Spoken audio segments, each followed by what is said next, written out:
Can we talk about being perfect for a second?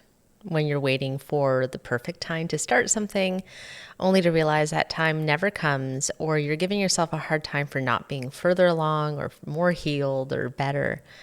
For years, perfection has been a silent thief of my progress, and I know that I'm not alone because I'm not perfect. I get angry, I get jealous, I get frustrated, I cry. Sometimes I eat things that I know I shouldn't that make me feel terrible. Sometimes I gossip more than I should. Sometimes I don't give people the benefit of the doubt. Sometimes I'm very reactive. And there's a whole bunch of other stuff that I could list here, but it's a little too long to mention. As a coach who tells people to be their best selves, this can feel very conflicting and really out of alignment and embodiment. It can also start to compromise how I lead my clients and show up as a leader in this space. What I've learned now, though, is that I am all of those things. I am a leader and I help my clients to be their best selves. I'm also human and I'm working through things and I'm continually evolving and growing and learning. I'm working through the things that I don't love about myself and improving every single day. And yet still, I find myself burdened by this notion of wanting to be done already, for it to be perfect. I feel like perfectionism is less about striving for excellence and more about the fear of being seen as anything less than perfect. Heaven forbid. If you've read or follow any Brené Brown, she calls perfectionism a self-destructive, addictive belief system, because it convinces us that if we just do everything flawlessly, we'll avoid pain and judgment. And this is also us desperately holding on to the idea of control, that if we control the narrative, we'll be able to control how we're perceived. And even if in that perfect world of ours, we show up perfectly and we don't make any mistakes, we'll still not be able to control what other people think of us. I talked in an earlier episode about how even starting this podcast was consumed with this crazy desire for perfection and how that kept me stuck. I wanted the perfect title, the perfect delivery, the perfect topic, the perfect thumbnail, the perfect everything. I spent so much time on those details that it prevented me from taking any real and significant action, like actually recording this podcast and uploading an episode. Fortunately, the years that I've spent stuck in perfection meant I learned something. It meant that when I finally got out of my own way and took some deliberate action, I was actually in a much better foundation of intuition. And so the name for this podcast, the artwork, the topics literally poured out of me, and I didn't second guess much. There's so much in life where we're just waiting for the perfect moment, when situations are just right, when we feel ready. And all of that is leading us to this notion of perfection. Some of it for me was tied into a lot of good girl conditioning, wanting to be perceived as perfect, and that meant I wanted to be loved. And this was making me crazy. And so I want you to think about it. How many times have you told yourself, I'll start when I have more time, and I'll do it once everything else falls into place? We create this idealistic version and vision of ourselves of when the timing will be just right, but it never ends up arriving, does it? You can research and you can plan and you can prep for every single detail because you want to make sure that you have everything figured out before you take action. And there's nothing inherently wrong with that. Like, being prepared is a really good thing to be. But the problem there is that you spend so much time planning that you never actually start doing anything. And it can even hold you from speaking up or putting yourself out there because you're afraid of being judged. Scared that if you're not this perfect version that, by the way, only you has in your mind, people will think you're not good enough or you're not capable. A client of mine was absolutely terrified to host her own live workshops because she didn't feel qualified and didn't know if she'd have the right things to say. And that was even despite having years of experience. But she believed that it had to be perfect, and it prevented her from taking the leap. Now, procrastination typically isn't about laziness. Sometimes it's about wanting everything to be perfect before making the move. Like you keep putting off big decisions like changing a job or ending a relationship because you're afraid of making a mistake or what the outcome afterwards might be, even though deep down you know it's what you need to do. And the adverse is true, like, to leaving a job or a relationship in hopes that you'll find perfection elsewhere, right? Like the grass is always greener on the other side. I know that I did that a few times in my career and in relationships, hoping that it would be different, that if I changed the environment, changed the scenery, it would spark the best outcome in me. But it never happened that way because it was still me going to each of those new scenarios. Now, perfectionism is a form of self-sabotage because you will keep postponing the action that you need to take, like for me in this podcast, because you're convinced that if it isn't good enough and there's no perfect safety net firmly in place, you just don't want to do it. Like it'll never get there. And so you don't even try.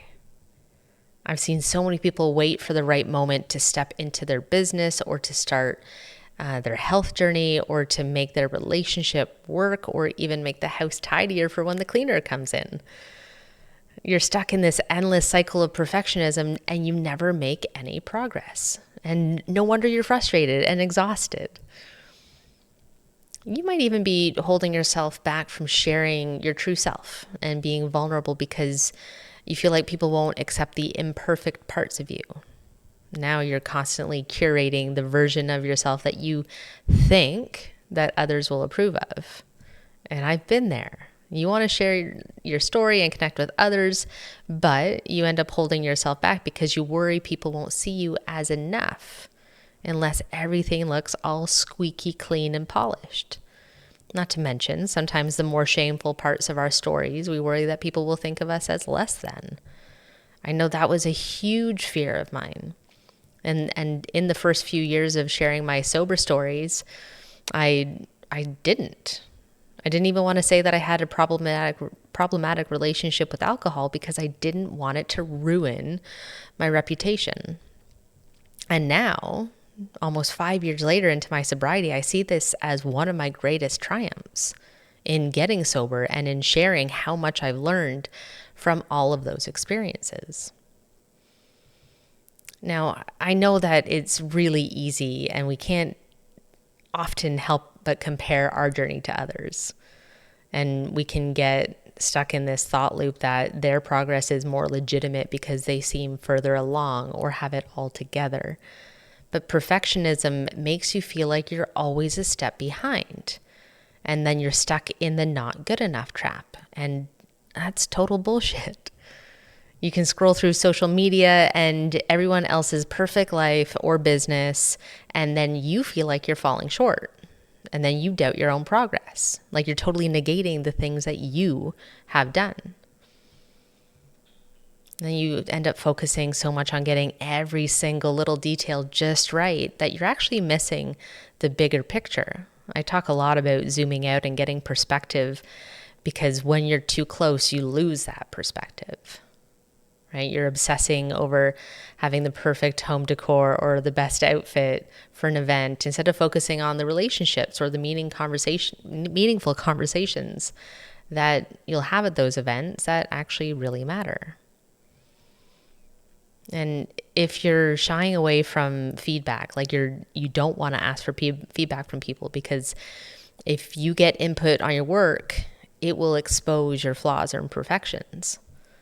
You're scared that even constructive criticism will prove that you're not as good as you had hoped. I once had a client who would avoid talking about her goals with anybody because she was terrified of being criticized for them. But this fear of imperfection was absolutely holding her back from growth. Now, you might also feel like a fraud. I know I have. Even when you know somehow deep down that you're fully capable.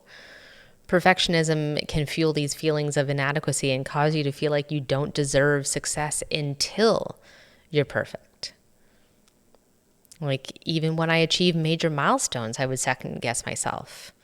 My brain kept saying, you do not have it all figured out yet. You are not qualified to help others. You're not deserving of this paycheck. You're not deserving of this title. You're not deserving of this life. I had to learn that not being perfect would never mean that I'm not valuable. Even in our habits, the perfection trap keeps us from being consistent.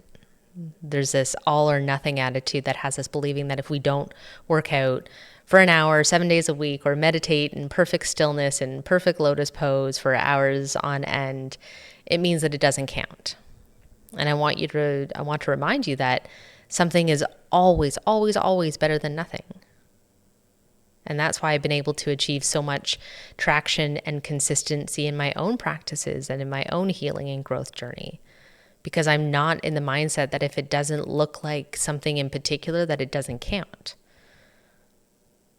I'm always striving to give the best that I'm capable of giving that day as it relates to the energy that you have in the inner landscape and what's going on, so that I can be consistent. And so consider, what if showing up imperfectly was the literally most powerful thing you could do? Now, fear is perfectionism dressed up as fear in fancy clothes. At its core, it's a defense mechanism against fear.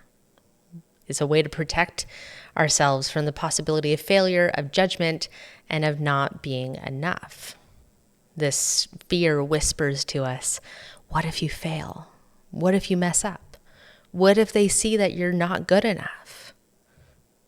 These questions seem innocuous or innocent enough, but they're powerful in creating an emotional barrier between you and especially the dream life that you want.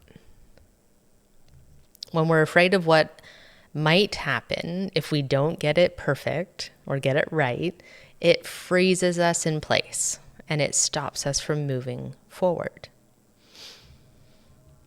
Failure is also one of the biggest fears that feeds into perfection.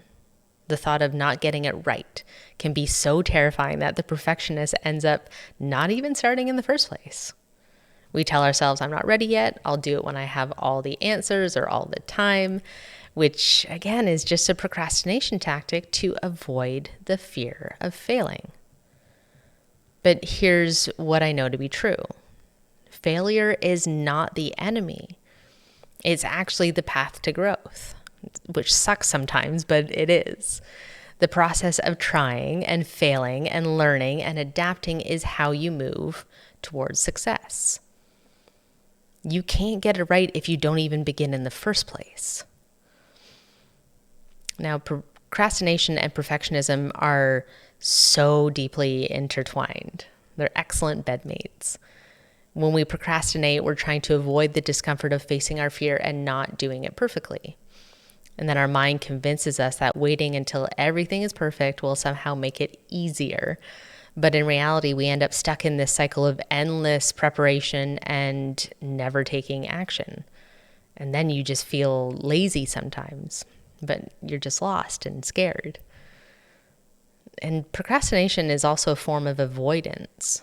This unconscious attempt to protect yourself from judgment and failure, and heaven forbid the discomfort of doing something imperfectly. We know those moments when we do something for the first time and we screw it up, and like that pit in your stomach, like, oh my God, did I just do that? Did I just screw that up?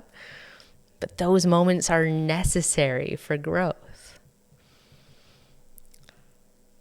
Our self-worth is often tied directly to our accomplishments, and perfectionism comes from the belief that we must perform perfectly in order to be loved, accepted, and even worthy of success, right? We're going back to that good girl conditioning. If we fail or if we show up imperfectly, we risk feeling like we're not enough, which is such a deep-rooted fear that so many of us carry. This fear makes us feel exposed and vulnerable and unworthy of love and, of course, the attention that we crave. And then we need to consider the inner critic. You know, that little voice inside that criticizes everything that you do. And that is who's driving perfectionism. That voice in your head that constantly tells you that you're not enough, that you need to do more, that you're not measuring up to some ideal and both perceived and self-imposed standard. The voice that tells you that you must be perfect in every area of your life, from your career to your relationships and even your appearance. But that inner critic is actually a manifestation of your fears. Fears of being judged, fear of not meeting expectations, and most importantly, fear of rejection. And these fears are deeply tied to how we value ourselves and our worth. Now, our society is also amplifying perfectionism. Since iPhones and social media have become so common and so prevalent, like they're in everybody's pocket, everybody's hands, at the dinner table, they're on the table. So we're faced with all these societal pressures from a world of picture perfect, curated images and filters on social media.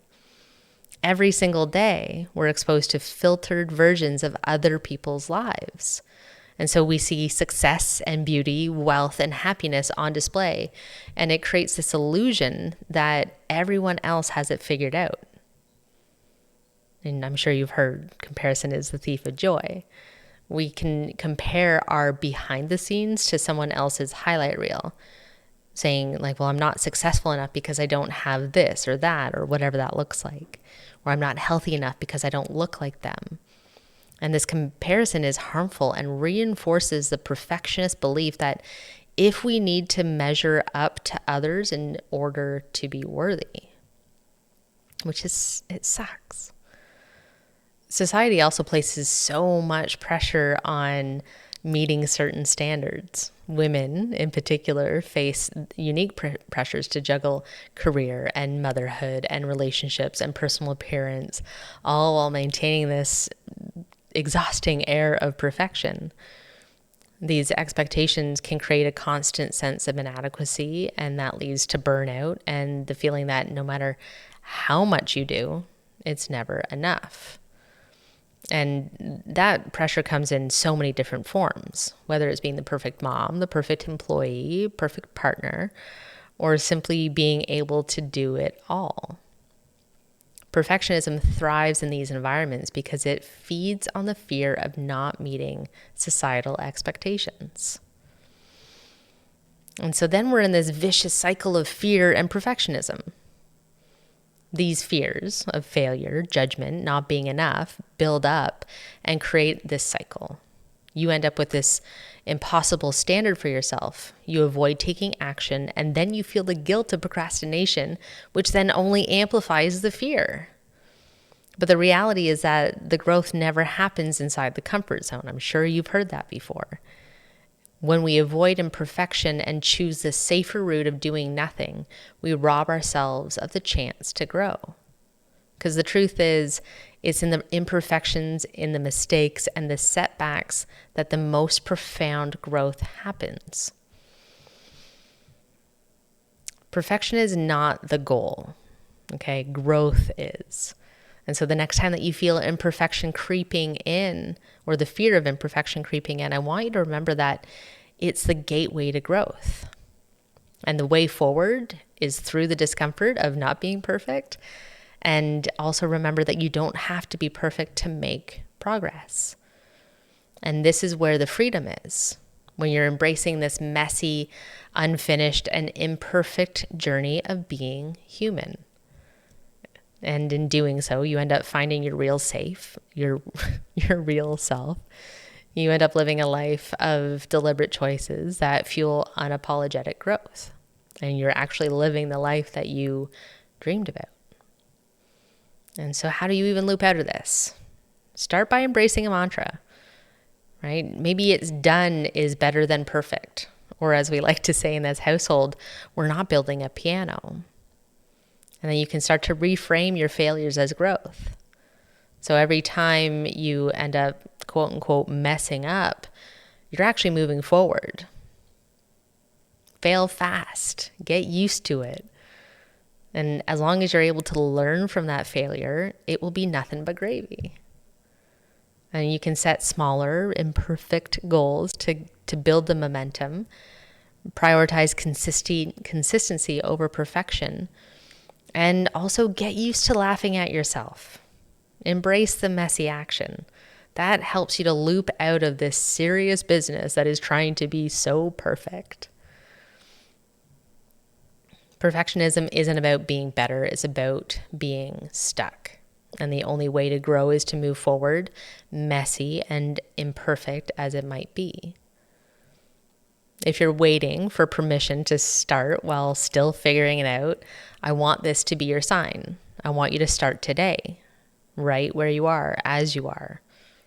It's either day one or one day, your choice. And I want you to consider what's one area where your perfectionism is holding you back. And let's tackle it. Let's get through that. Let's debunk this perfectionism myth and get through it. So I hope that you've enjoyed this imperfect episode. If you have, please like, download, share with your friends, and subscribe so you don't miss an episode. In the meantime, breathe it in, be deliberate. Please be good to yourselves and don't worry about being perfect. Catch you on the next one.